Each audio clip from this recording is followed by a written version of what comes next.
क्या आप आनंदित हैं? मैं कहना चाहता हूं आज का दिन परमेश्वर ने बनाया है ताकि आप और मैं इस दिन में आनंदित रह सकें। किसी भी परिस्थिति क्यों ना हो, अपने आनंद को खोने मत दीजिए। हालेलुया। पड़ोसी को बोलिए अपने आनंद को खोने मत दीजिए, चाहे जैसी भी परिस्थिति हो। हालेलुया। एक कहानी से मैं शुरुआत करना चाहता हूं। ये जब मैंने पहली बार सुनी थी, उस दिन से आज तक ये मेरे मैसेज को मजबूती प्रदान करने वाली और मेरे जीवन को आशीषित करने वाली बनी है। क्या आप लोग सुनना चाहते हैं? क्या आप लोग सुनना चाहते हैं? ये कहानी की शुरुआत इस प्रकार से होती है। एक दिन की बात है और एक व्यक्ति सुबह उठता है और वो बहुत अमीर व्यक्ति होता है। सुबह जब उठता है तो अपनी खिड़की से पर्दा हटाता है और सूरज की रोशनी को अपने घर के अंदर आता हुआ देखता है और परमेश्वर पिता का धन्यवाद करता है। और जब वो अपनी खिड़की से नीचे झांककर देखता है तो देखता है कि कोई भिखारी जो है उसके डस्टबिन में से कुछ निकाल रहा है देखने के लिए, खाने के लिए। जब उसको देखता है उस भिखारी को वो, तो वहां से वो परमेश्वर का धन्यवाद करता है और कहता है कि परमेश्वर, मैं तेरा धन्यवाद करता हूं कि तूने मुझे भिखारी नहीं बनाया, मुझे भीख मांगने वाला नहीं बनाया, नहीं तो मेरी भी आज ये हालत होती। मैं तेरा धन्यवाद करता हूं। और वो अमीर व्यक्ति अपने उस बिस्तर से, अपने उस बेडरूम से परमेश्वर का धन्यवाद करता उस भिखारी को देखकर। और थोड़ी ही देर बीतती है कि कहानी जो है भिखारी के पर आकर रुकती है। और जब भिखारी आगे बढ़ता है तो देखता है एक व्यक्ति जो है उसके कपड़े फटे हुए, फटे हाल है, वो लोगों को गालियां दे रहा है, वो पत्थर फेंक रहा है, वो अजीब सा व्यवहार कर रहा है। तो ये भिखारी उस पागल को देखकर कहता है कि प्रभु, मैं तेरा धन्यवाद करता हूं कि मैं पागल नहीं हूं। Come on church. हाँ, मैं भिखारी जरूर हूं, लेकिन मुझे अपने कपड़े का होश है, मुझे अपने खाने का होश है, मैं लोगों को गालियां नहीं दे रहा हूं, लोगों से मारपीट नहीं कर रहा हूं, मैं पूरे होश में हूं, मैं प्रभु का धन्यवाद करता हूं। पर थोड़ी ही देर बीतती है, उस पागल के सामने से एक डेड बॉडी निकल कर जाने वाली है। उस पागल के सामने से एक एम्बुलेंस निकल कर जाने वाली होती है और एम्बुलेंस बहुत स्पीड में होती है। उसका पागल को हार्न बजा के हटाती है और बोलते तो समझ में नहीं आ रही है, यहाँ पर एक व्यक्ति बहुत सीरियस है, वो मरने वाला है। और पागल को हटाती है। जो पागल उस व्यक्ति को देखता है, उस बीमार व्यक्ति को देखता है जो अपनी अंतिम सांसें ले रहा है, तो कहता, परमेश्वर पिता, मैं तेरा धन्यवाद करता हूं कि मैं बीमारी में नहीं हूं। Come on. और जब ये स्ट्रेचर, जब एम्बुलेंस हॉस्पिटल पहुंचती है, स्ट्रेचर में सीरियस कंडीशन वाले व्यक्ति को रखा जाता है और आगे बढ़ता है, तो देखता है कि जैसे ही उसको इमरजेंसी वार्ड में ले जाते हैं, उससे पहले एक व्यक्ति को उसके मुंह पर कपड़ा ढाक कर उस मरे हुए व्यक्ति को उस इमरजेंसी वार्ड से बाहर निकालते हैं। तब ये जिसकी अंतिम सांसें चल रही थी, जो भयानक बीमारी से ग्रसित था, वो कहता, प्रभु, मैं तेरा धन्यवाद करता हूं कि मैं मरा नहीं हूं। वो अमीर व्यक्ति अपने बेडरूम में परमेश्वर का धन्यवाद करता है और कहता है कि मैं भिखारी नहीं हूं। लेकिन आप भिखारी को भी नजरअंदाज मत कीजिए। भिखारी भी धन्यवाद कर रहा है और कह रहा है कि मैं पागल नहीं हूं। और पागल भी धन्यवाद कर रहा है कि मैं बीमारी के बिस्तर पर नहीं हूं। और बीमारी के बिस्तर पर जो इमरजेंसी वार्ड के अंदर में जाने वाला, सेक्शन में जाने वाला है, वो व्यक्ति भी परमेश्वर का धन्यवाद कर रहा है इस बात के लिए कि अभी मैं मरा नहीं हूं। यदि आज आप जिंदा हैं, अभी आप मरे नहीं हैं, आपकी सांसें चल रही है, परमेश्वर का धन्यवाद कीजिए। Come on, church. दुख के बहुत सारे कारण हो सकते हैं मेरे प्रियो, लेकिन मैं कह रहा हूं आनंद मनाने के कुछ कारण चुन लीजिए। इन छोटी छोटी बातों से आनंद मनाने के कारण चुन लीजिए। उन चीजों को सोचकर कि काश मैं वहां होता तो मेरे साथ कुछ हो जाता, प्रभु ने मुझे यहां रखा है। तो दूसरों की चीजों को देखो तो घर में बैठकर प्रभु का धन्यवाद करो कि प्रभु, मैं तेरा धन्यवाद करता हूं कि मैं जिंदा हूं। प्रभु, मैं तेरा धन्यवाद करता हूं कि तुझे संभाला है। प्रभु, मैं तेरा धन्यवाद करता हूं। Listen carefully people of God. परमेश्वर को धन्यवाद करने के बहाने ढूंढे, परमेश्वर को धन्यवाद करने के बहाने ढूंढिए मेरे प्रियो, और परमेश्वर चाहता है कि हम हर एक बातों में उसका धन्यवाद करें। परमेश्वर की इच्छा है, परमेश्वर की मर्जी है कि हम उसका धन्यवाद करें। Hallelujah, hallelujah. तो परमेश्वर ने हमारे जीवन में धन्यवाद करने के बहुत सारे कारण रखे हैं, और मैं यही कहना चाहता हूं आज की दोपहर में कि आप लोग लगातार परमेश्वर का धन्यवाद करना न छोड़ें, लगातार परमेश्वर का धन्यवाद करें हर एक बातों के लिए, क्योंकि परमेश्वर ने हर एक की जिंदगी में एक बुलाहट को रखा है और कोई भी व्यक्ति उस बुलाहट से बाहर नहीं जा सकता। जिस दिन आप अपनी इस बुलाहट को समझ जाते हैं कि मैं क्यों इस दुनिया में भेजा गया, मैं बुलाया गया हूं, मैं आपसे कहना चाहता हूं मेरे प्रियो, आप और मैं बहुत आय से आशीषित होंगे और आगे बढ़ेंगे। आपको पता है जिस शहर में हम लोग हैं, ये इंदौर शहर है, और ये इंदौर शहर दो बातों के लिए फेमस है। एक आप बताइए, एक मैं बताऊंगा। बोलिए। हाँ, बोलिए ना। स्वच्छता के मामले में, और यस, दोनों ही आंसर बिल्कुल सही है। हालेलुया। इंदौर को cleanest city of the India कहा जाता है, भारत का सबसे स्वच्छ शहर, लेकिन उसी के साथ में फूड कैपिटल भी कहा जाता है। ये खाने की राजधानी है। यहाँ पर लोग सुबह उठते से लेकर रात के सोते तक खाते रहते हैं। और आपको मैं खुशी की बात बताना चाहता हूँ कि इंदौर में कोई भी दुकान जो खाने की वो कभी खाली नहीं रहेगी। यदि आप एक छोटा सा टोकरी लेकर भी पानीपता से बेचने के लिए बैठ जाएंगे, फुल्की गोलगप्पे बेचने के लिए बैठेंगे, तो वो भी चलना शुरू हो जाएगा। Come on, hallelujah, hallelujah. लेकिन आप देखिए, यहाँ पर मैं बहुत सारी दुकान पर ऐसे दुकान वालों से मिला हूं जिनकी शुरुआत तो बहुत छोटी थी, लेकिन आज बड़ी बड़ी शॉप है उनके पास। Come on church. तो मैं कहना चाहता हूं कि शायद आज आपकी शुरुआत छोटी ही क्यों ना हो, लेकिन आपका अंत बड़ा होने वाला है। Hallelujah, hallelujah. बाइबल में आपको बताना चाहता हूं, पिछली बार में मैंने एक व्यक्ति के बारे में बताया आपको, इसकी शुरुआत छोटी थी। उसका नाम था अब्राहम। हाँ, अब्राहम की शुरुआत बहुत छोटी थी। आपको पता है, जब अब्राहम को परमेश्वर ने हारान से बुलाया, जब कनान में आया, तो कनान में उसके पास कुछ भी नहीं था। एक तंबू लगाकर परदेसी की तरह जीवन बिता रहा था। लेकिन किसी को पता हो सकता है क्या अब्राहम ने कभी सोचा होगा, क्या उसके परिवार वालों ने कभी सोचा होगा, क्या उसके वंश ने कभी सोचा होगा कि जहां मेरे पूर्वज परदेसी कर रहे थे, परमेश्वर देश मुझे देने वाला है। हालेलुया।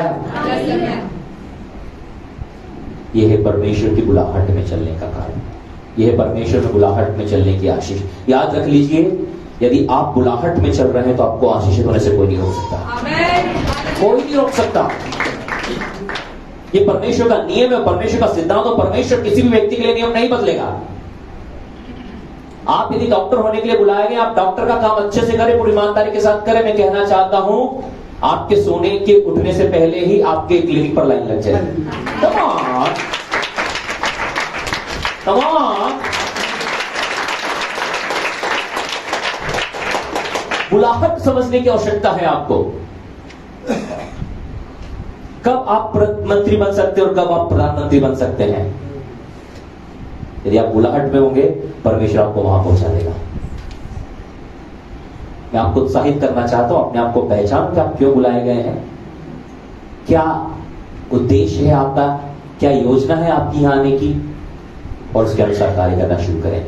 परमेश्वर ने अब्राहम को बोला, पिछली बार मैंने आप लोगों को समझाया बुलाहट को किस प्रकार से हम लोग प्राप्त कर सकते हैं, बुलाहट के चिन्ह क्या है।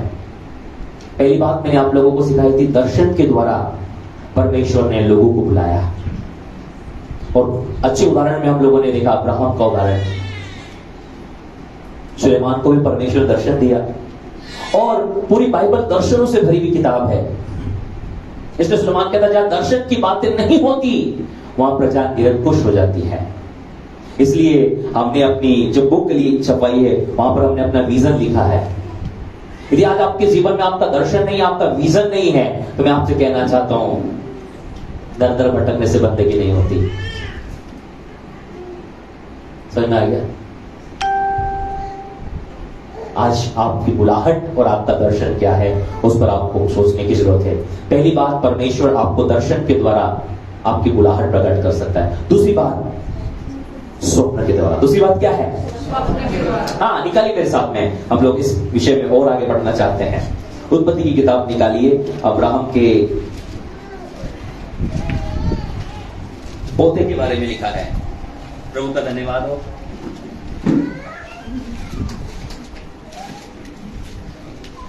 उनको पता चल गया मीटिंग चालू हो गई। जेनेसिस चैप्टर नंबर 28 वर्स 12, उत्पत्ति की किताब 28वां अध्याय 12 पद से हम लोग देखेंगे। और यहां पर हम देखते हैं अब्राहम के पोते के विषय में। किसके विषय में? अब्राहम से इसहाक, इसहाक से याकूब हुआ, और याकूब के जिंदगी में परमेश्वर एक विशेष बुलाहट को दे रहा है। देखिए क्या लिखा है। तब उसने स्वप्न में क्या देखा? तब उसने स्वप्न में क्या देखा? एक सीढ़ी पृथ्वी पर खड़ी है, हाँ, और उसका सिरा स्वर्ग तक पहुंचा है। सब लोग ध्यान से सुनिए, ये कहाँ देख रहा है? कम ऑन, आप लोग यही हो ना? कहाँ देख रहा है? आपको पता है दर्शन और उसके बाद में स्वप्न, स्वप्न परमेश्वर का बात करने का सबसे जबरदस्त तरीका है। आप अपने स्वप्नों को नजरअंदाज मत कीजिए। जब भी स्वप्न आपको आते हैं तो स्वप्नों को हम 3 भागों में विभाजित कर सकते हैं। कितने भागों में? 3 भागों में। कितने भागों में? 3 भागों में। बोलो, सबसे पहला परमेश्वर की ओर से स्वप्न। परमेश्वर की ओर से। बोलो, हम कैसे पहचानेंगे स्वप्न परमेश्वर की? बोलिए ना। हम कैसे पहचानेंगे परमेश्वर की ओर से स्वप्न? बोलो, जब भी कोई स्वप्न आए, जब भी कोई स्वप्न यदि वो आए, परमेश्वर के वचन से मेल खाता है, जो परमेश्वर के वचन से मेल खाता है, वो परमेश्वर की ओर से। कम ऑन, याद रहेगा। बोले, दूसरा स्वप्न शैतान की ओर से। क्योंकि जब आप सोते हैं तो आप एक आत्मिक दायरे में आ जाते हैं। कहां पर आ जाते हैं? आत्मिक दायरे में। और आत्मिक दायरे में परमेश्वर का आत्मा भी कार्य करता है और दुष्ट आत्माएं भी कार्य करती है। और वहां पर मेरे पास बहुत सारे ऐसे उदाहरण हैं और कई बार हमने भी इन चीजों को देखा है। दुष्ट आत्माएं स्वप्न में आपसे लड़ने की कोशिश करेगी। कुछ लोगों को दुष्ट आत्माएं हमला करने के लिए आती है। कुछ लोग जो आत्मिक रीति से मजबूत होते हैं वो स्वप्न में ही दुष्ट आत्माओं को निकालते हैं या दुष्ट आत्मा को खदेड़ते हैं, दुष्ट आत्मा को भगाते हैं। सब लोग यही हैं? समझ में आ रहा है आप लोगों को?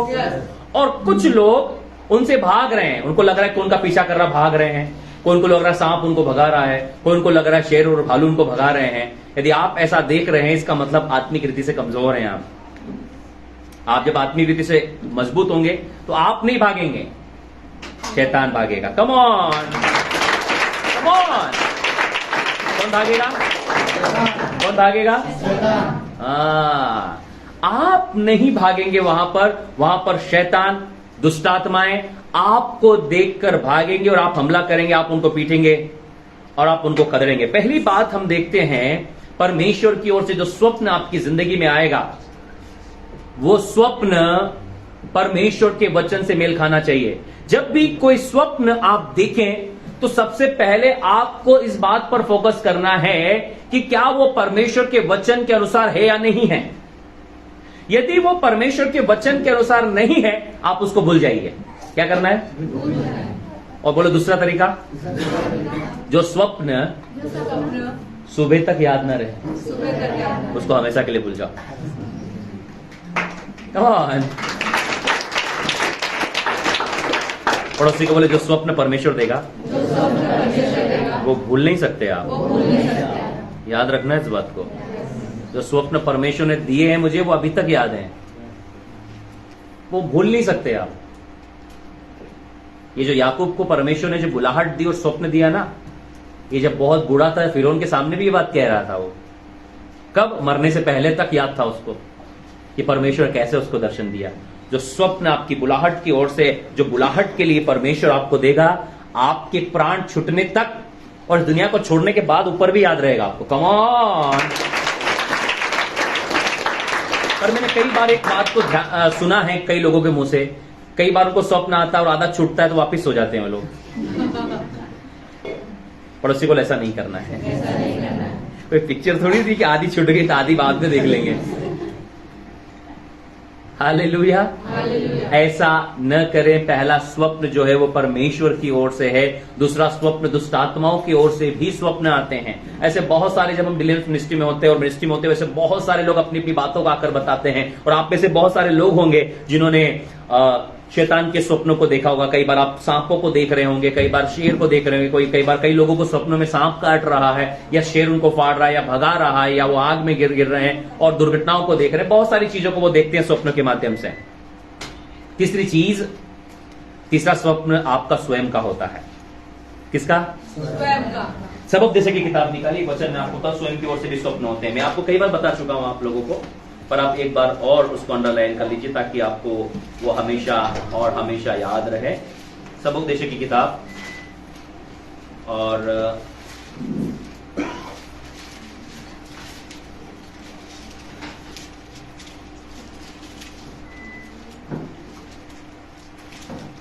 पांच अध्याय 3 वचन। क्योंकि जैसे कार्य की अधिकता के कारण स्वप्न देखा जाता है, वैसे ही बहुत सी बातों का बोलने वाला मूर्ख ठहरता है। किसके कारण ज्यादा स्वप्न देखे? जब आप थके हुए हो ना, आपको बहुत स्वप्न आएंगे। कैसे? जब आपका ब्रेन, आपका दिमाग थका हुआ है, तो आपका दिमाग आपके सोने के बाद में भी चलता रहता है। क्या करते रहता है? चलते रहता है। तो वो आपकी ही दिमाग के अंदर पिक्चर को बनाता है। सबोपदेशक 5:3 लगा दीजिए। हाँ, भजन के बाद सबोपदेशक ऊपर ही 10 नीति।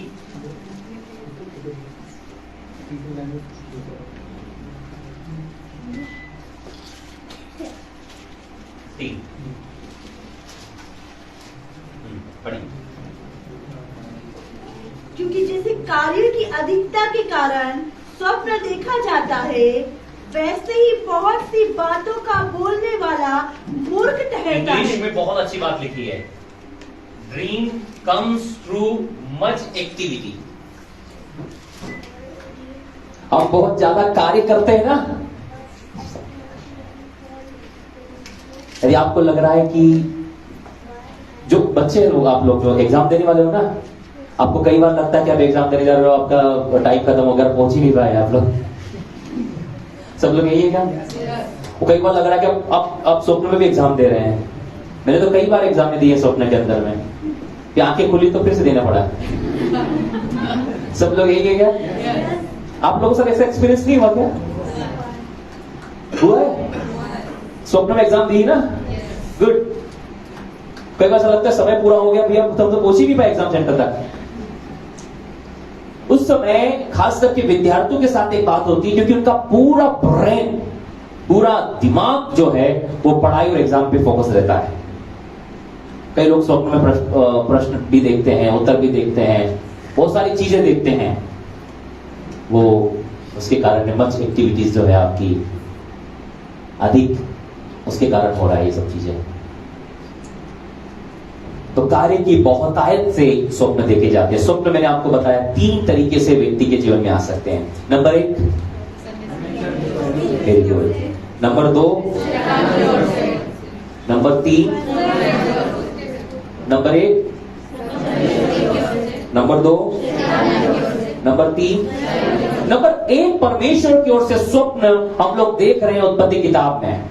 उत्पत्ति किताब में क्या देख रहे हैं हम लोग? 28:12 में क्या है? ये स्वप्न परमेश्वर की ओर से याकूब के पास आ रहा है। और आप देखते हैं पूरी बाइबल के अंदर में लगातार लगातार लगातार परमेश्वर ने स्वप्न के द्वारा, दर्शनों के द्वारा बातचीत की है। पुराने समय में खास बात हुआ करती थी।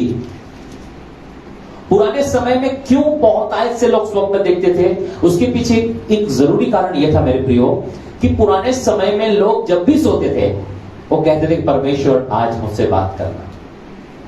सोने से पहले क्या बोलते थे वो? क्योंकि उनके पास में परमेश्वर से बात करने के अन्य तरीके नहीं थे। परमेश्वर से बात करने के तरीके उनके पास में सिर्फ उस समय परमेश्वर का वचन उनके पास नहीं था।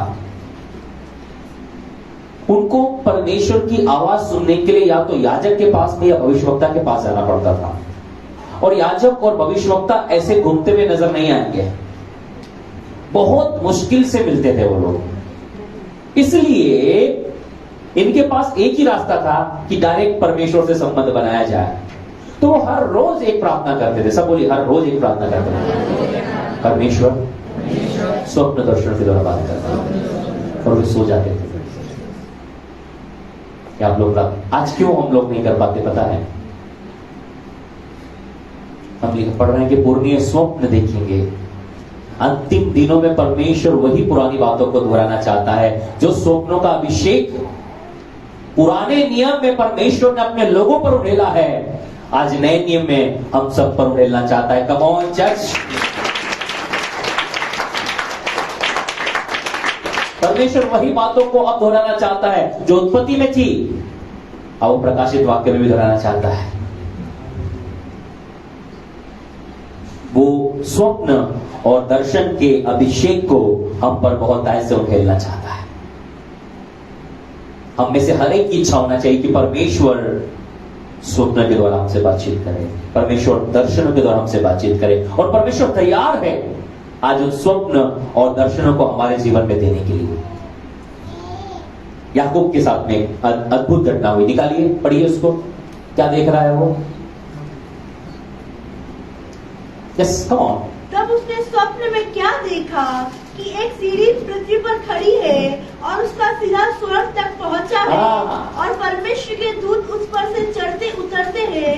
सुनिए ध्यान से, ये स्वर्ग का दर्शन स्वप्न देख रहा है। कहाँ का? वो क्लियर है ये। आपको पता है यहां से एक सीढ़ी है स्वर्ग तक की। क्या है? ये कंफर्म बात देख रहा है वो। स्वप्न समझ के भूल मत जाइए, ये रियलिटी है। क्या रियलिटी है? तब उसने स्वप्न में क्या देखा? एक सीढ़ी पृथ्वी पर खड़ी है और उसका सिरा स्वर्ग तक पहुंचा। परमेश्वर के स्वर्गदूत उस पर से, उसने स्वर्ग की सीढ़ी को देख लिया। क्या कर लिया? आगे। और यहोवा उसके ऊपर खड़ा होकर कहता है, मैं यहोवा तेरा दादा अब्राहम का परमेश्वर, अब्राहम का परमेश्वर और इसहाक का भी परमेश्वर हूँ। जिस भूमि पर तू लेटा है उसे मैं तुझको और तेरे वश को दूंगा। प्रभु का धन्यवाद। आपको कहां घर मिलने वाला प्रभु दिखा सकता है। आपका फ्यूचर क्या होगा, आपका लाइफ पार्टनर, आपके बेबीज और आपकी जो कुछ है, प्रभु आपको स्वप्न दर्शनों के माध्यम से दिखा सकता है। Come on church, come on. परमेश्वर उन बातों को आपको स्वप्न और दर्शनों के द्वारा प्रकट कर सकता है। परमेश्वर बता सकता है आप और मुझको। क्यों चिंता करते? देखो, यही बात मैं आपको बताऊं, परमेश्वर शत्रु के प्लान को भी हमको स्वप्न दर्शन के द्वारा बता सकता है। देखो, लूका सुसमाचार 2 अध्याय निकाली, यीशु मसीह के जन्म के विषय में देखिए। यीशु मसीह के जन्म के विषय में भी एक बात घटना घटी, पता है आपको? हाँ। और परमेश्वर ने यूसुफ को भी स्वप्न में बातचीत किया। किसको बातचीत किया? हाँ, जो कि प्रभु यीशु मसीह का पिता है। एक काम करो, मत्ती 2 अध्याय 13 पद को पढ़ लो, ज्यादा बेहतर होगा हमारे लिए। मत्ती 2 अध्याय 13 पद, मत्ती 2:13। उनके चले जाने के बाद प्रभु के एक दूत ने स्वप्न में यूसुफ को दिखाई देकर कहा। कहां पर? स्वप्न में। कहां पर? स्वप्न में। परमेश्वर स्वप्न में स्वर्गदूतों को भी भेजेगा आपसे बात करने के लिए। क्या आप लोग तैयार हैं? क्या लिखा है? उनके चले जाने के बाद, उनके चले जाने के बाद प्रभु के एक दूत ने स्वप्न में यूसुफ को दिखाई देकर कहा, और उस बालक को और उसकी माता को लेकर मिस्र देश को भाग जा, और जब तक मैं तुझसे न कहूँ तब तक वहीं रहना, क्योंकि हेरोदेस इस बालक को ढूंढने पर है कि उसे मरवा डाले। सब बोलिए, परमेश्वर स्वप्न के द्वारा शैतान की योजना को भी प्रकट कर देगा। Come on.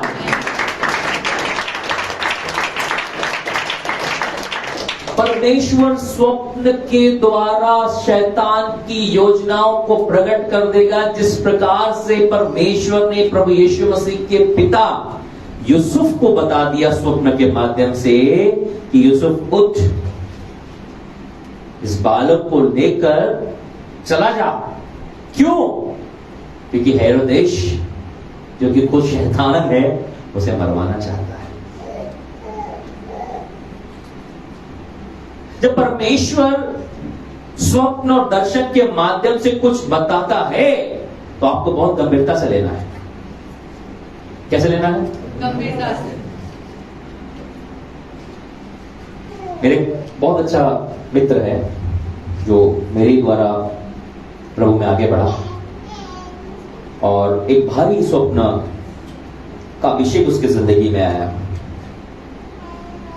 और परमेश्वर स्वप्न के माध्यम से उस पर बहुत आयत से बातों को प्रकट करता है। और बीते समय की बात है, दिसंबर के महीने में उसके पिता जो है वो इस दुनिया को छोड़कर चले गए और उससे जाने से 3 महीने पहले परमेश्वर ने कहा था इस बात को कि तेरे पिता के साथ ऐसा होने वाला है। पर उसने उस बात को सीरियस नहीं लिया। उसने कहा था कि तेरे पिता के साथ ऐसा होने वाला है, इंडिया के अंदर में उनका एक्सीडेंट होने वाला है और तू उनको अपने पास बुला ले।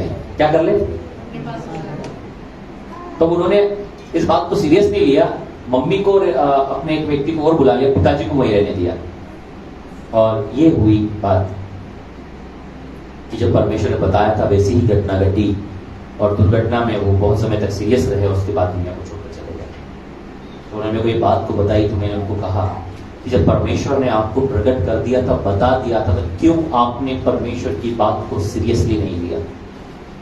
मैं आपसे कहना चाहता हूं कि जब दर्शन और स्वप्न आपकी जिंदगी में आएंगे, कई बार आपको ऐसा लगेगा कि ये इम्पॉसिबल है या ऐसा नहीं होता या कुछ भी नहीं, कुछ का कुछ है।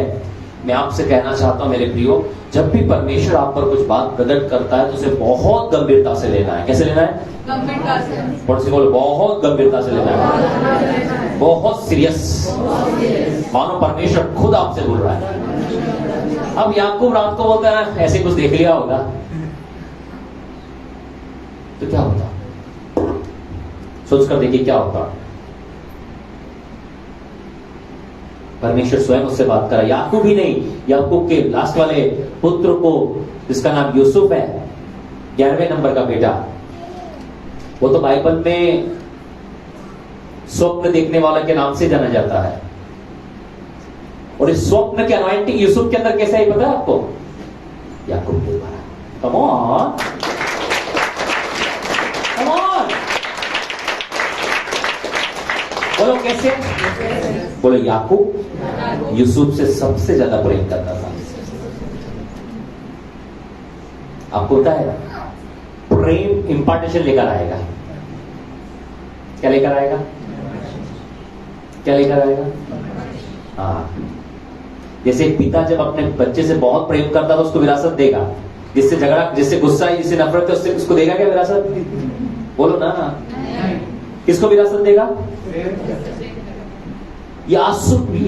याकूब को ड्रीम अनॉइंटिंग थी, वो यूसुफ के अंदर इंपार्टेशन में चली गई। आपका मेंटर, आपका अगुआ, आपका स्पिरिचुअल फादर का यदि आपने प्रेम को जीत लिया, मैं आपसे कहना चाहता हूं वो इंपार्टेशन आपकी जिंदगी में चाहिए। प्रभु यीशु मसीह के प्रिय चेलों में एक चेला है जिसे यीशु सबसे ज्यादा प्रेम करता, उसका नाम यूहन्ना है। आपको पता है यूहन्ना ने प्रेम से भरी पत्री लिखी। कैसी पत्री लिखी? क्योंकि यीशु का प्रेम यूहन्ना के अंदर इंपार्टेशन में आ गया। Come on, hallelujah. बोलो इंपार्टेशन कैसे आएगा? प्रेम के रास्ते। बोलो बाइबल में ऐसा लिखा है? हाँ, बताता हूं मैं आपको। 1 कुरिन्थियों 12 अध्याय में लिखा है वरदानों के विषय। बोलो 1 कुरिन्थियों 12 अध्याय में वरदान है और 14 अध्याय में कैसे इस्तेमाल करना है। बोलो बोलो हथियार है और कैसे इस्तेमाल करना है। और बोलो बीच में 13 अध्याय क्या जरूरत थी? बोलो क्या जरूरत थी? वो 13 अध्याय प्रेम। क्या है? प्रेम रहेगा तो प्रेम पुल है। क्या है? ये पुलिया है। क्या है? पुल देखा आपने? सड़क पार करने के लिए ये पुलिया है, जिसकी पुलिया टूटी हुई है, वरदान इधर से इधर तक होंगे ही नहीं रोटे बेचारे। तो ये प्रेम ही है जो इम्पार्टेशन लेकर आ जाएगा। कम ऑन,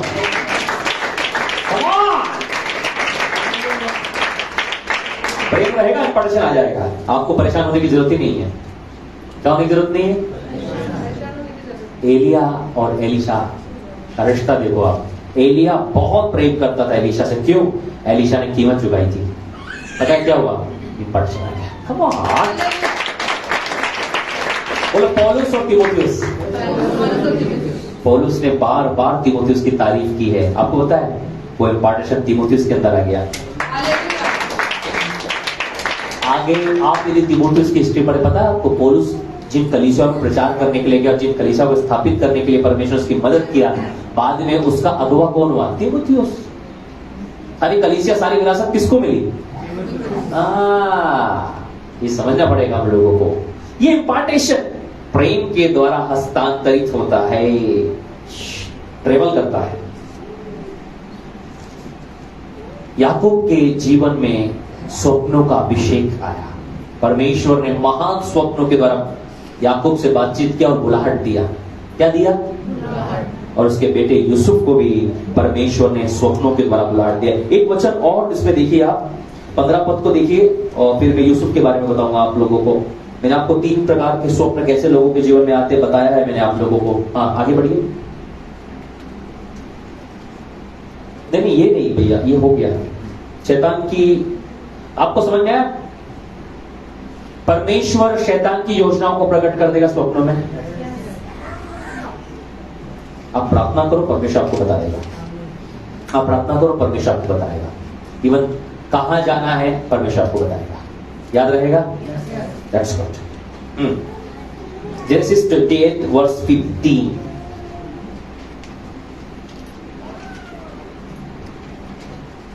उत्पत्ति 28 अध्याय उसके 15 पद को जल्दी से देखेंगे हम लोग, क्विक फास्ट। और सुन, मैं तेरे संग रहूंगा। क्या फायदा है? और सुन, मैं तेरे संग रहूंगा। हाँ। और जहाँ कहीं तू जाए वहाँ तेरी रक्षा करूंगा। क्या बात है? और तुझे इस देश में लौटा ले आऊंगा। मैं अपने कहे हुए को जब तक पूरा ना कर लूं तब तक तुझको ना छोड़ूंगा। कितना अद्भुत वायदा परमेश्वर। आपको तो मेरे को, मुझे परमेश्वर ने बहुत सारे स्वप्नों के द्वारा बातचीत की। इसमें से एक स्वप्न जो मेरी बुलाहट के विषय में था, वो परमेश्वर ने मुझे बताया था, जो हमेशा मैं आपको सुनाता हूँ। कि परमेश्वर ने कहा था कि मेरा काम किए बगैर, मेरा काम पूरा किए बगैर तुझे मौत नहीं आएगी। Hallelujah, hallelujah. तो कड़ाई में तलो, या तोप चलाओ या बंदूक चलाओ, कोई फर्क नहीं पड़ता, क्योंकि परमेश्वर का काम बाकी। आपको पता है, मैं भी बहुत समझदार हूं। जब मुझे ये पता चला ना, मैं हमेशा काम बढ़ा देता हूं कि जाना ना पड़े। पड़ोसी बोलो काम बढ़ा दो, जल्दी जाना है। बोलो जिनको जल्दी जाना है, बोलो बोलो काम बंद कर दो, फुर्सत में हो जाओ।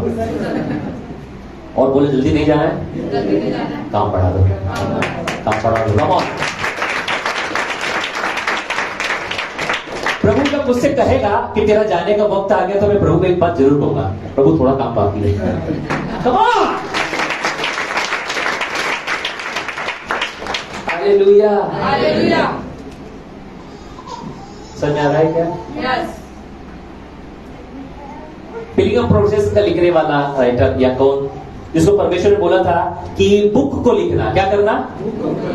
और बुक को लिखने समय 3 महीने बाकी थे, तो 3 महीने पहले प्रभु ने कह दिया कि काम कर रहे थे, आ जाओ पर। प्रभु बोले आपने बोला था बुक लिखने के लिए, मैं बुक लिख रहा हूं। और कितना समय लगेगा? प्रभु ने पूछा। बोले 3 महीने और लगेगा। बोले दिए तेरे को 4 महीने दिए। चल कम ऑन।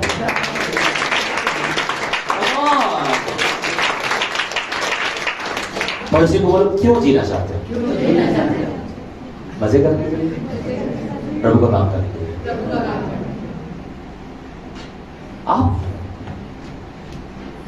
आप नौकरियों में कोई है क्या? या स्कूल जाते हो आप लोग? कभी गए हो? जॉब वाले या स्कूल वाले, आप कभी छुट्टी मांगने गए हो? नहीं, मारी नहीं, मारी छुट्टी मांगने। कॉन्वेंट वगैरह में काश एडमिशन होता है, वहां छुट्टियां मांग रही हैं आप कॉलेज में या आप जॉब्स में आप छुट्टी मांगने जाते हो कि डायरेक्ट छुट्टी मारते हो? जॉब वाले भाई साहब ये जो लोग हमारे पास में छुट्टी बोलना पड़ता है ना, बात करना पड़ती है, क्या बोलते हैं आप जाके? छुट्टी चाहिए। बोलो बोलो। वो पूछेगा क्यों चाहिए? यदि वो पूछ रहा है क्यों चाहिए ना, तो समझ लेना आप सही जगह नौकरी कर रहे हो। ये तो बोला कल जरा तो आज चला, हमको कोई मतलब नहीं है। पर यदि वो पूछ रहा है कि क्यों चाहिए, इसका मतलब उसको जरूरत है आपकी। Come on, come on.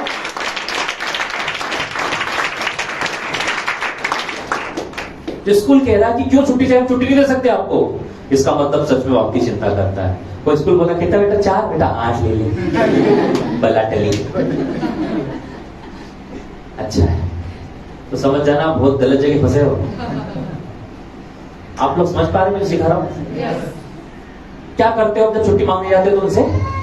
बोलो बात करते हो। वो पूछते हैं क्यों चाहिए, आप क्या बताते हो? कुछ कारण?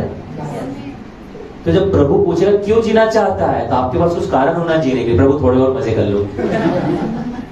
पुराने समय में क्या होता पता है? दादा जाओगे? नहीं बेटा थोड़ी सी शादी देख लो पोतों की। बोले दादा जाओगे? अरे नहीं बेटा शादी तो बच्चे देख लो। दादा जाओ, दादा जाने को तैयार नहीं है। शादी पे शादी कराया जा रहा है। हमारे मित्र थे, मतलब बड़े भैया थे, उसकी 3 बार शादी करा चुके हो। कितनी बार? क्योंकि दादा मरने वाले थे। वो दादा 3 शादी तक नहीं मरे उसकी। पहली करी वो छूट गई, तो दादा जाने वाले। दूसरी भी कर दी, वो भी छूट गई। फिर तीसरी भी कर दी। मैं दादा बस करो, जाओ तुम।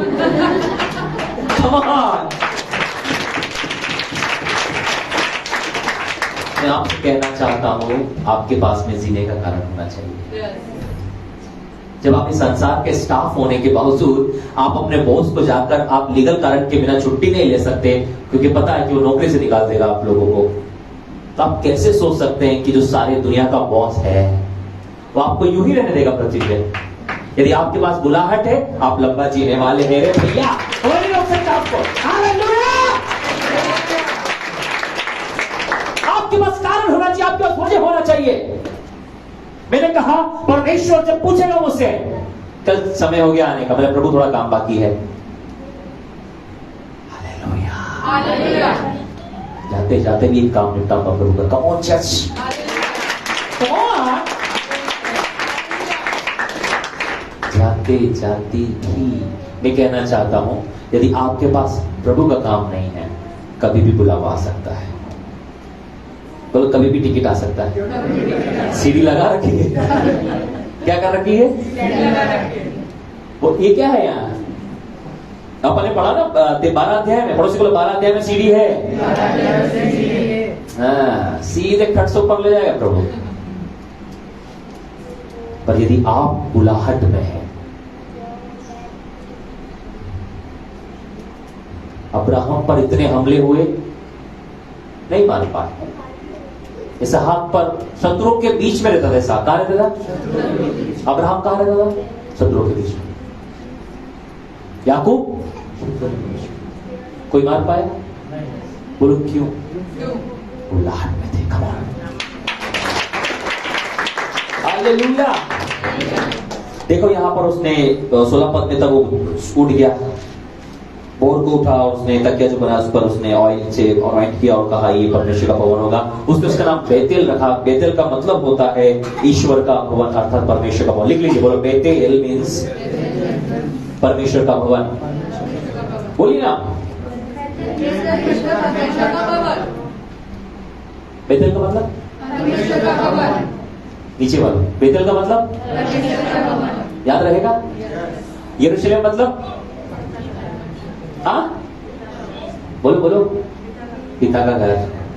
यरूशलेम का मतलब बोलो पिता का घर। पर यदि परमेश्वर का भवन है, उसका नाम है Bethel. Come on church, hallelujah!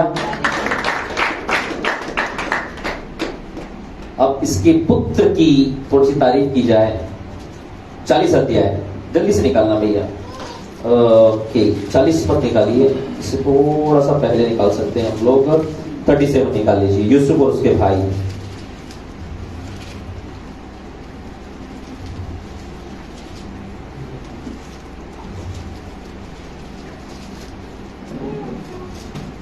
निकाल दिया? 5 अध्याय से देखेंगे हम लोग। यूसुफ ने एक स्वप्न देखा और अपने भाइयों से उसका वर्णन किया। तब वो उससे और भी द्वेष करने लगे। बोलो पड़ोसी को, बोलो जिस दिन आप अपनी बुलाहट को बताओगे तैयार हो जाओ बुराई को सहन करने के लिए। जब मैंने अपोस्टल लगाया था तो मैं पहाड़ टूट गया लोगों के ऊपर में। क्या लगाया? जैसे उन्होंने दिया था मुझे पद। अपोस्टल कैसे लगा लिया आपने अपने नाम के आगे? प्रभु के दास से मेरी मुलाकात हुई अभी नागपुर के कॉन्फ्रेंस के अंदर में। वो 100 से ज्यादा कन्वेंशन प्रचार कर चुके हैं। कितने? 100 से ज्यादा। और परमेश्वर उसको बहुत अच्छे से इस्तेमाल करता है। और मेरी मुलाकात, मेरे बातचीत करते हुए उन्होंने कंधे पे हाथ डाला, बोले रोहित भाई आप बहुत अच्छा काम कर रहे हैं, आपसे मैं इंस्पायर हुआ हूं, एक बात करनी है आपसे। मेरे लिए एक आशीष का कार्य, उम्र में बड़े और एक अनुभवी व्यक्ति जो मुझसे कहीं ज्यादा इस्तेमाल हो चुके हैं। आप लोग यही हैं क्या? जब आपको अप्रिशिएट कर रहे हैं किसी बात के लिए तो सच में उस समय लगता है कि प्रभु तेरा धन्यवाद कि हम सही चल रहे हैं। उन्होंने कहा जो आपने अपने नाम क्या के पोस्टर लगाया है ना, मैं इतनी उम्र तक चाहकर भी नहीं लगा पाया लोगों के डर से। परमेश्वर मुझे बहुत पहले बुलाहट दे चुका था। पर मेरे एक मित्र से मेरी बातचीत, उन्होंने कहा आप रोहित भाई को देखिए, उन्होंने पोस्टर लगाया, वैसे काम भी प्रकट हो रहे हैं। और इस बात से इंस्पायर हुआ कि आपने लोगों की परवाह नहीं की, आपने परमेश्वर की आवाज सुनी। मैं कहना चाहता हूं लोग जो कहना वो कहते रहेंगे, आप परमेश्वर की आवाज सुनने चाहिए। मैंने कहा मैन ऑफ गॉड, ये बुलाहट किसी व्यक्ति के द्वारा हमारे जीवन में नहीं आती है। संस्थाओं में अपोस्टल और प्रॉफिट नहीं बनाए जाते, ये तो परमेश्वर के द्वारा जन्म लेते हैं। कम ऑन, तो बुलाहट परमेश्वर ने आपको दी है, आप डरिए मत, उस बुलाहट में आगे बढ़िए। यदि आप बुलाहट में आगे नहीं बढ़ेंगे, रुक जाएंगे, आपका समय पूरा प्रभु कहता बस हो गया, तुम्हें आ जाओ। लेकिन यदि आप बुलाहट में चलते रहेंगे, परमेश्वर आपको बहुत ऊंचे लेवल पर लेकर चल जाएगा। आपको पता है हमेशा मैं इस बात को क्यों कहता हूं? बुलाहट में चलने की ही आशीष है। जो काम प्रभु ने आपको इसको करोगे ना तो ये आशीष हो गए। ये जगह हम अपनी बुलाहट में चल रहे, इसलिए हम बढ़ रहे हैं, हम आशीषित हो रहे हैं, हम बढ़ रहे हैं, हम आशीषित हो रहे हैं, हम बढ़ रहे हैं। क्यों? क्योंकि हम परमेश्वर की बुलाहट के अनुसार कार्य कर रहे हैं। और जब आप इस बात को समझ लोगे कि प्रभु ने आपको जिस बुलाहट से बुलाया मुझे वैसे ही चलना है, आप भी आगे बढ़ना शुरू हो जाओगे। अब याकूब से यूसुफ के अंदर में वो स्वप्न का अभिषेक ट्रांसफर हो गया। अब यूसुफ जो कि याकूब का बेटा है और याकूब उससे सबसे ज्यादा प्रेम करता है, स्वप्न देख रहा है। पड़ोसी बोलो स्वप्न देख रहा है। और स्वप्न में बुलाहट देख रहा है। क्या देख रहा है? स्वप्न में क्या देखा? देखिए चेपन से, जल्दी से। उसने उनसे कहा जो स्वप्न मैंने देखा है उसे सुनो। हम लोग खेत में पूले बांध रहे हैं और क्या देखता हूँ कि मेरा पूला उठकर सीधा खड़ा हो गया। तब तुम्हारे पूलों ने मेरे पूलों को चारों तरफ से घेर लिया और उसे दंडवत किया। सुनो, स्वप्न ऐसा था कि बर्दाश्त न हो सुनने वाले के जीवन में। जब अपने भाइयों को स्वप्न सुना रहा था तो भाई लोग बहुत गुस्सा हुए। क्यों? यूसुफ कह रहा था कि मेरा पूला खड़ा हो गया और बाकी जो पूले थे, पूले समझते ना? गेहूं काटने बाद में जो गठरी बना के रखते हैं हम लोग, राइट? वो दंडवत कर रहे हैं। उसके भाई कह रहे हैं तू छोटा है सबसे भाइयों में, 11वें नंबर का है। कौन सा नंबर का? और कह रहे हो कि हम सब तुझे दंडवत करेंगे। इजरायली परंपरा के अनुसार ऐसा हो ही नहीं सकता। पहलौठा मतलब सबसे आदर का, और इजरायलियों में बड़े भाई और छोटे भाई में बहुत सम्मान वाली बात होती थी। संभव ही नहीं कि बड़ा भाई छोटे भाई के आगे झुके। यूसुफ साहब कह रहे हैं तुम अकेले नहीं साहब, ये बाकी के 10 जो है वो भी मुझे दंडवत कर रहे हैं। देखो क्या हुआ फिर 8। तब उसके भाइयों ने उससे कहा, क्या सचमुच तू हमारे ऊपर राज्य करेगा, या क्या सचमुच तू हम पर प्रभुता करेगा? इसलिए वो उसके स्वप्न और उसकी बातों के कारण उससे और भी अधिक बैर करने लगे। क्या करने लगे? बैर करने लगे। याद रखिए, जब आप बुलाहट को प्राप्त करते हैं, जब आप बुलाहट में चलना शुरू करते हैं, लोग आपसे बैर करेंगे, लोग आपका विरोध करेंगे। जब आप सीधे से चलना शुरू होंगे, शैतान कभी नहीं चाहता कि लोग उसकी बुलाहट में, परमेश्वर की बुलाहट में चलें। जब आपको परमेश्वर एक वास्तविक बुलाहट देगा तो उसका एक चिन्ह है, लोग आपसे बैर करना शुरू कर देंगे। क्या करना शुरू कर देंगे? आपका विरोध करना और आपका बैर करना शुरू कर देंगे। इसका मतलब आप बुलाहट में चल रहे हो। कम ऑन पड़ोसी बोले विरोध हो रहा है, बुलाहट। घर वाले समस्या कर रहे हैं, अब काम शुरू हुआ है। सब कुछ अच्छा चल रहा है ना, तो हमें जांच कर देखना आत्मिक जीवन अच्छा नहीं चल रहा है। बोली सब कुछ अच्छा चल रहा है, सब कुछ अच्छा चल रहा है, तो आत्मिक जीवन अच्छा नहीं चल रहा। और बोलो बाहर भूचाल आया हुआ है, आत्मिक जीवन अच्छा हो रहा है भैया। कम ऑन ठीक है। एक और स्वप्न देखा उसने, आगे पढ़ो। फिर उसने एक और स्वप्न देखा, बहुत खुशी की बात है। और अपने भाइयों से उसका भी यो वर्णन किया। हाँ। सुनो, मैंने और एक और स्वप्न देखा है। भाइयों को सुनो। अब भाई गुस्सा थे, इसने और आग में घी डाल दिया कि सूर्य सुनो, एक ब्रांच खोली आपने, लोगों को तकलीफें, आपको इधर दूसरी भी खोल दी आपने। आप एक गाड़ी लेके आए, लोगों को बहुत दिक्कत हुई, आप दूसरी भी ले आए। आप सोचो क्या होने वाला है। इसने एक स्वप्न कंप्लीट ही नहीं किया, उसके भाई गुस्सा हो गए, उसने दूसरा भी सुनाया। अभी आप लोग यही है ना? अद्भुत बात। परमेश्वर 2-2 बार बुलाहट देकर से पूरा कर रहा है। फिर पढ़िए। फिर उसने एक और स्वप्न देखा और अपने भाइयों से उसका भी यो वर्णन किया। सुनो, मैंने एक और स्वप्न देखा है कि सूर्य और चंद्रमा और 11 तारे मुझे दंडवत कर रहे हैं। इस स्वप्न का उसने अपने पिता और भाइयों से वर्णन किया। तब उसके पिता ने उसको डांट कर कहा, ये कैसा स्वप्न है जो तूने देखा है? क्या सचमुच मैं और तेरी माता और तेरे भाई सब जाकर तेरे आगे भूमि पर गिरकर दंडवत करेंगे? और उसके भाइयों उससे ढा करते थे। उसके भाई उससे ढा करते थे। और उसके पिता ने उसको उस वचन को स्मरण, पिता ने उसके वचन को अर्थात उसके स्वप्न को स्मरण रखा। यहां पर यूसुफ 2 स्वप्नों को देख रहा है। पहला स्वप्न जो वो देख रहा है वो एक जमीन का स्वप्न है। दूसरा जो स्वप्न देख रहा है वो आकाश का स्वप्न है। जमीन के स्वप्न में वो देख रहा है कि जमीन की फसल के कारण भी तुम मुझे दंडवत करोगे।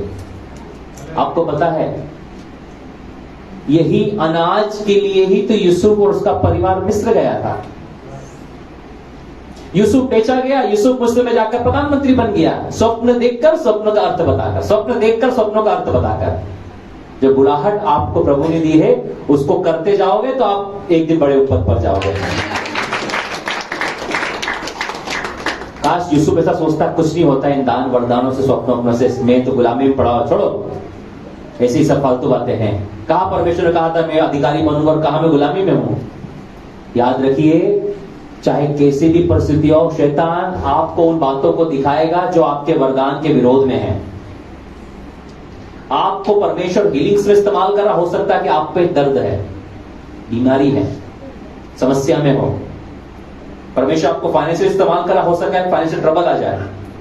शैतान आपके गिफ्ट्स के विरोध में काम करेगा।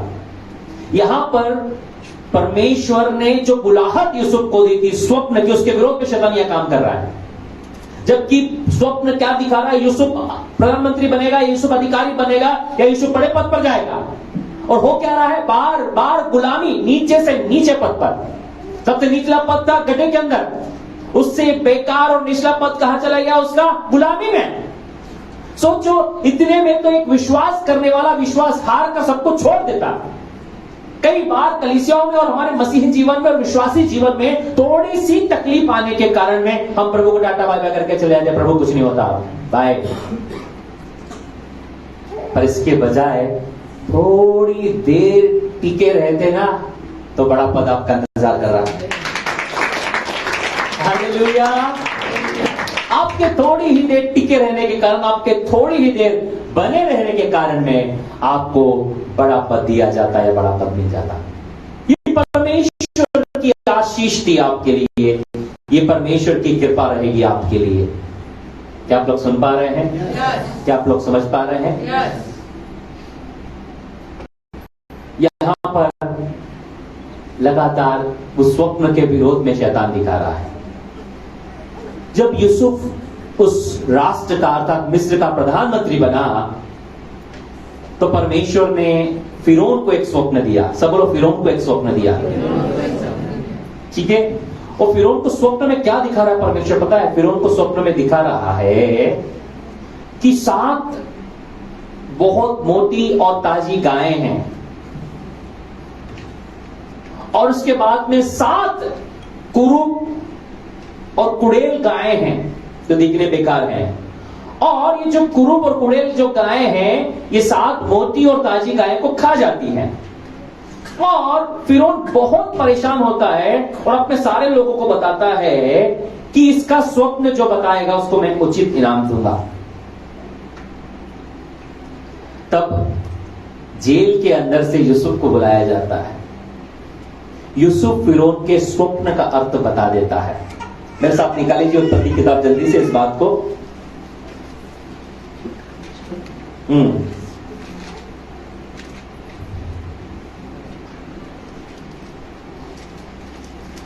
25 40 का 25 इसको देखेंगे हम लोग, फिर समाप्त करेंगे। पढ़िए, कहां निकाल रहे हैं आप? उत्पत्ति किताब 40 अध्याय, सॉरी 40, उत्पत्ति 40 अध्याय 41-25 पद से 41 पढ़िए। तब यूसुफ ने फिरौन से कहा, फिरौन का स्वप्न एक ही है, परमेश्वर जो काम करना चाहता है उसको उसने फिरौन पर प्रकट किया। सब बोले, परमेश्वर जो करना चाहता है वो स्वप्न के द्वारा प्रकट करता है। कम ऑन बोलिए, परमेश्वर जो करना चाहता है वो स्वप्न के द्वारा प्रकट करता है। याद रहेगा, आपके स्वप्न मामूली या बेकार नहीं हैं। आप यदि वचन को अच्छा जानने वाले और प्रार्थना करने वाले, आपके स्वप्न, आपके ड्रीम्स बहुत पावरफुल होंगे। याद रहेगा, यहां परमेश्वर जो करना चाहता है वो ड्रीम्स के द्वारा प्रकट कर रहा है। याद रखिए, आपकी जिंदगी में कुछ भी जो बड़ा होने वाला है, परमेश्वर कभी न कभी किसी न किसी स्वप्न के द्वारा प्रकट करेगा आप पर। बिना प्रकट किए परमेश्वर नहीं करेगा, पर हम उन स्वप्नों को नजरअंदाज करके छोड़ के भूल जाते हैं। यहां यूसुफ बता रहा है कि फिरौन के स्वप्न का अर्थ एक ही है। क्या है? आगे, वे 7 अच्छी गाय 7 वर्ष है, और वे 7 अच्छी बाले भी 7 वर्ष है। स्वप्न एक ही है। स्वप्न एक ही है। आगे, फिर उनके पीछे जो दुर्बल और कुड़ेल गाय, दुर्बल और कुड़ेल गाय खतरनाक था, और जो 7 छूची और पुरवाई से मुरझाई हुई बालें निकाली, वे अकाल की बातें हैं। इसका मतलब 7 वर्ष तो बहुत अन्न आएगा, पर अगले 7 वर्ष भयानक अकाल होगा। 7 वर्ष तो बहुत आशीषित होंगे और 7 वर्ष बहुत अकाल के होंगे। और ये स्वप्न जब यूसुफ के जीवन में आया मेरे प्रियो, तब क्या हुआ? वो प्रधानमंत्री बना गया। स्वप्न का अर्थ बताने के द्वारा क्या बन गया वो? देखो 37, यह वही बात है। यह बात फिरौन और उसके 37, ये बात फिरौन और उसके सारे कर्मचारियों को अच्छी लगी। क्या हुआ? ये बात फिरौन और उसके कर्मचारियों को अच्छी लगी। देखो 33 पढ़िए, थोड़ा समझ में आएगा। इसलिए अब फिरौन किसी समझदार और बुद्धिमान पुरुष को ढूंढ कर के उसके मिस्र देश पर प्रधानमंत्री ठहरा। सुनो, अब ये यूसुफ राय दे रहा है। यूसुफ ये नहीं बोला मुझे बना दो। समझ आ रहा है क्या आप लोगों को? यूसुफ कह रहा है कि फिरौन, अब आप एक ऐसे व्यक्ति को ढूंढिए जो बुद्धि ज्ञान पर से परिपूर्ण हो और अच्छा प्रबंध करने वाला हो। लिखा है, इसलिए अब फिरौन किसी समझदार और बुद्धिमान पुरुष को ढूंढ करके उसे मिस्र देश का प्रधानमंत्री बनाए। तब क्या हुआ आगे? 37, यह बात फिरौन उसके सारे कर्मचारियों को अच्छी लगी। इसलिए फिरौन ने अपने कर्मचारी से कहा, क्या हमको ऐसा पुरुष जैसा यह है जिसमें परमेश्वर का आत्मा रहता है मिल सकता है? कितना अद्भुत बात फिरौन कह रहा है यूसुफ के लिए, क्योंकि फिरौन ने भी जान लिया कि यूसुफ के अंदर में परमेश्वर का आत्मा रहता है। कम ऑन चर्च, जो आत्मा यूसुफ के अंदर रहता था वो आज आपके और मेरे अंदर रहता है। Come on church, come on church, same Holi spirit, same Holi spirit वो आपके अंदर है। वही परमेश्वर का आत्मा आपके अंदर है जिसने फिरौन के स्वप्न के अर्थ को बताया, जिसने यूसुफ को प्रधानमंत्री बनाया। वही परमेश्वर का आत्मा जो आपके अंदर रहता है। यदि यूसुफ मना कर देता, अरे मैं तो गुलामी में, मैं क्या, पड़ोसी को, यदि आप दर्द में हो तो भी लोगों के लिए दर्द के लिए प्रार्थना करें। यदि आप तकलीफ में हो तो भी आप तकलीफ के लिए प्रार्थना करें। बोलो, यूसुफ कौन सा मजे कर रहा था? बोल, वो बंदी गृह में था तो भी फिरौन के स्वप्न का अर्थ बता रहा है। अरे भैया कमाल! और ऐसा करने से क्या होगा? आपका मिरेकल आ जाएगा। तो जो काश यदि यूसुफ मना कर देता, मैं नहीं आ रहा हूं भैया, यदि मैं स्वप्न का अर्थ बताता तो मैं जेल में थोड़ी होता। बोलो बोलो। और यूसुफ जानता था मुझे अपना काम करना, परमेश्वर अपना काम करेगा। बोलिए ना एक बार और, एक बार और। जो काम आपको दिया उसमें लगे रहिए, आप ये मत सोचिए कौन क्या बोलेगा। भैया लोग बोले भाई तेरी हालत खराब है तो क्या प्रार्थना करेगा, है ना? हाँ, बोले मेरी हालत की चिंता मत करो, हम प्रार्थना करेंगे तुम्हारी हालत ठीक हो जाएगी। और उस कहता हम कंगाल तो है पर बहुतों को धनवान बना देते हैं। Hallelujah, hallelujah. यही बात मैं आप लोगों को समझाना चाहता हूं, उत्साहित करता हूं मेरे प्रियो, कि आपको डरने की, घबराने की, परेशान होने की जरूरत नहीं है। परमेश्वर ने ये बातें आपके लिए और मेरे लिए रखी है। यदि आपको बुलाया जाए आप जाएं। क्यों? मिरेकल आपका इंतजार कर रहा है। और बस यही बात को मैं 5 से 7 मिनट में खत्म करने वाला हूं। फिर फिरौन ने यूसुफ से कहा, हाँ 39, फिर फिरौन ने यूसुफ से कहा, परमेश्वर ने तो तुझे इतना ज्ञान दिया है, तेरे तुल्य कोई समझदार और बुद्धिमान नहीं। Very good. हाँ, इस कारण तू मेरे घर का अधिकारी होगा। क्या होगा? मेरे घर का अधिकारी होगा। और तेरी आज्ञा के अनुसार मेरी सारी प्रजा चलेगी। केवल राजगद्दी के विषय में मैं तुझसे बड़ा ठहरूंगा। वाओ। फिर फिरौन ने यूसुफ से कहा, सुन, मैं तुझको मिस्र के सारे देश के ऊपर अधिकारी ठहरा देता हूँ। तब फिरौन ने अपने हाथ से अंगूठी निकालकर यूसुफ को के हाथ में पहना दी और उसको बढ़िया मरमर के वस्त्र पहना दिया और उसके गले में सोने का जंजीर डाल दी और उसको अपने दूसरे रथ पर चढ़वाया। क्या बात है। उसके आगे अभी ये प्रचार करते चले, घुटने टेक कर दंडवत करो, घुटने टेक कर दंडवत करो। Come on church. बोले पृथ्वी के तो घुटने टेकेंगे, पृथ्वी के तो घुटने टेकेंगे, आकाश के आकाश के मतलब अधिकारी भी अधिकारी उसके आगे घुटना टेक रहे। Come on, come on.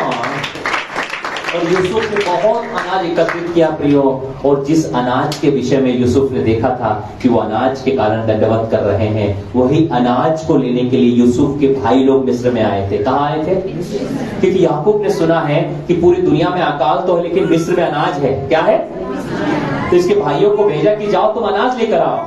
और उनको क्या पता था कि जिससे वो अनाज मांगने जा रहे हैं वो उनका ही भाई है। फिर क्या हुआ पता है? उन्होंने आकर, क्योंकि वहां नियम था ना, जितने भी प्रधानमंत्री के सामने जाएंगे तुमको क्या करना पड़ेगा? क्या करना पड़ेगा? तो जो स्वप्न देखा था पूरा हुआ या नहीं हुआ? पूरा हुआ या नहीं हुआ?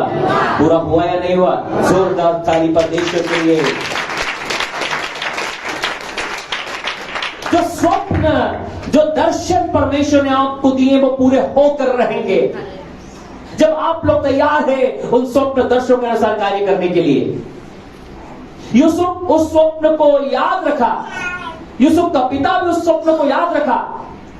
तो जो परमेश्वर ने आपको बुलाहट दी है हम उसे क्यों भूल जाते हैं? याद रखिए, जो बुलाहट है वैसे ही करना शुरू करें आप लोग। परिस्थिति आपकी बुलाहट को कभी मारने ना पाए।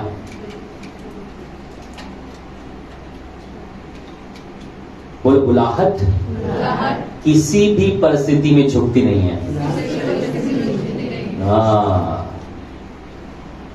याकूब के जीवन में बुलाहट देखी, यूसुफ के जीवन में बुलाहट देखी, आप देख रहे हैं।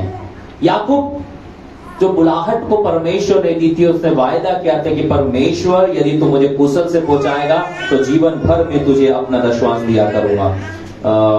वहीं आ जाइए 28 पे, उसको दोनों को वचनों को मिलाएंगे और आज की मीटिंग को समाप्त करेंगे ताकि आप लोगों को समझ में आ जाए।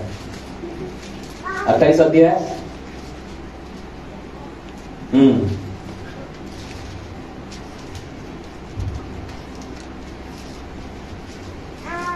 20 पद से पढ़ना शुरू करेंगे जल्दी से।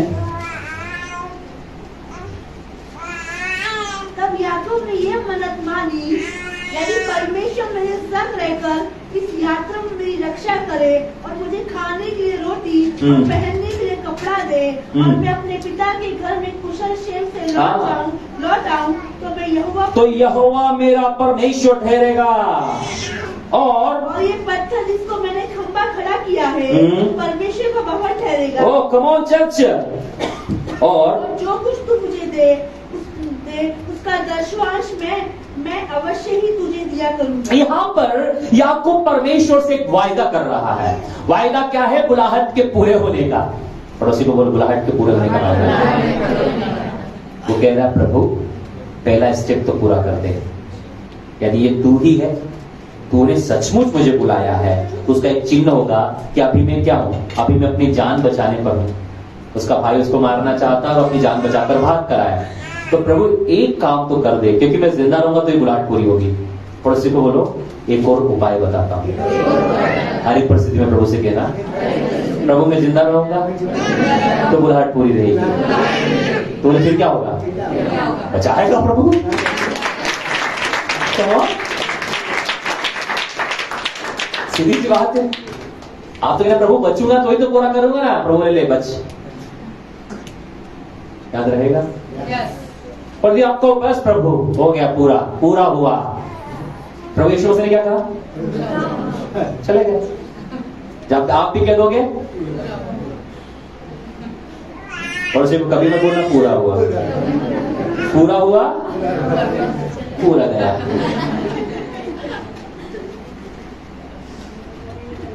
थोड़ा बोला बचा के रखना है। समझ में आया? यहां पर याकूब एक वायदा कर रहा है प्रभु के साथ में कि प्रभु सबसे पहले आप मुझे बचाइए। आप कहे सबसे पहले प्रभु आप मुझे उस चीज से निकालिए और मैं तैयार हूं आपकी बुलाहट को पूरा करने के लिए। मैं कहना चाहता हूं परमेश्वर आज ही आपको चीजों से बाहर निकाल रहा है। Come on, come on, come on, come on, come on, come on, come on, come on.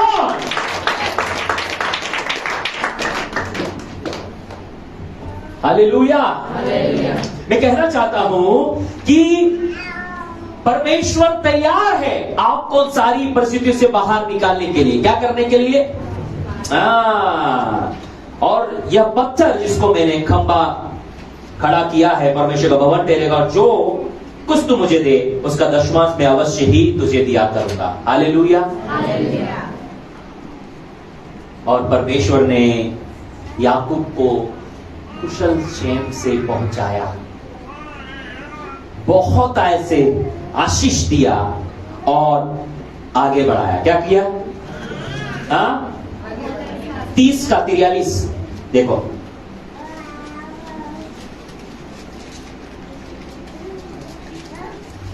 $3043।